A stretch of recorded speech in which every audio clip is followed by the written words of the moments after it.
Welcome to China Truths. In this episode, we will bring you the following story. Hongkongers' letter, a proclamation against Xi. Now, let's dive into the details. It's all covered in today's China Truths. Hongkongers' letter, a proclamation against Xi. CCP is in turmoil, with rumors of coups, military revolts, and public uprisings swirling.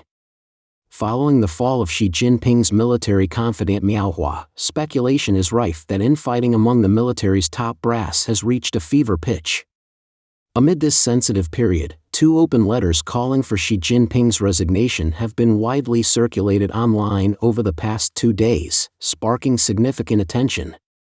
On December 17, independent commentator Kai Shinkuan shared a joint letter on the Overseas X platform.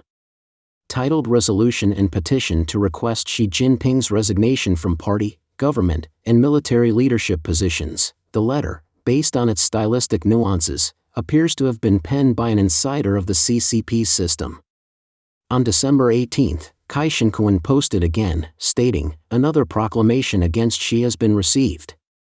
This document originated in Hong Kong, signed by Sons of China, and while its title is Proclamation Against the Despot, its content compares Xi Jinping to Wang Mang, a usurper during the Western Han Dynasty who was eventually overthrown and killed by rebel forces. The proclamation catalogues the immense damage Xi Jinping has caused across various domains, including politics, the economy, diplomacy, private enterprises, and livelihoods. It calls on all sons of China to overthrow the authoritarian regime and advises Xi to step down voluntarily to avoid meeting the fate of coups, military revolts, or mass uprisings.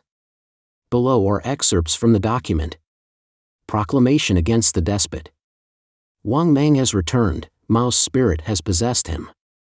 The misfortune of China continues as the system collapses, and once again, the nation's helm falls into the hands of one devoid of talent and virtue. Today, this new Wang Mang is ignorant and stubborn. Instead of learning the art of governance from sages, he imitates Mao's power plays and manipulative tactics.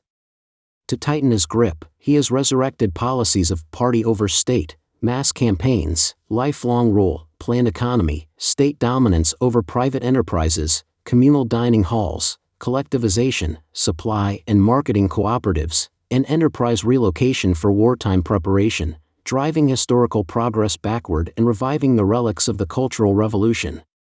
His ignorance and incompetence have led to a barrage of misguided policies, ruining industries and exhausting public resources. The harm he has inflicted on the nation is immeasurable. Unconcerned with the people's struggles, he squanders resources for grandiose projects like Xiong'an New Area.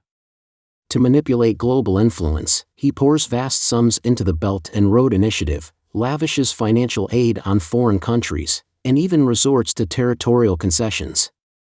Domestically, his autocracy silences dissent. He punishes critics, censors the internet, and isolates society into fearful silence.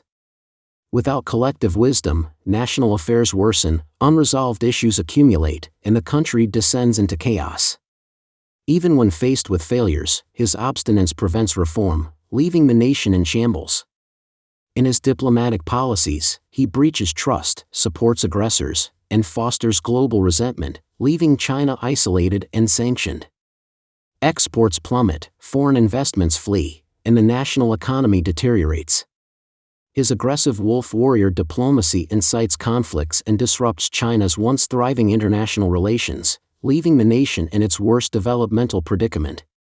Domestically, he crushes private enterprises, claiming common prosperity while driving elites and wealth overseas. Entrepreneurs, intellectuals, and citizens lose hope, halting investment and consumption, pushing the economy into deeper recession. In Hong Kong, his crackdown on democracy has destroyed its freedoms and prosperity, causing mass emigration. He eyes Taiwan with force, further alienating its people and hindering national unification efforts. Under his regressive rule, the economy stagnates, industries wither, and fiscal resources dry up. People are destitute, unemployment rises, and despair spreads. The social fabric phrase as hopelessness drives some to take their own life and others to violence. Call to action. The despot's rule must end.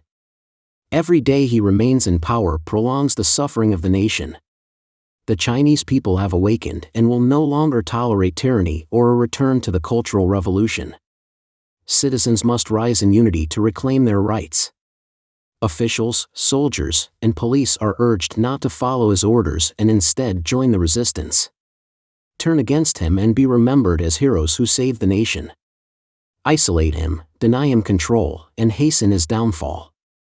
Xi Jinping should resign voluntarily before it is too late. Only his departure can restore confidence, rejuvenate the nation, and bring hope to the people.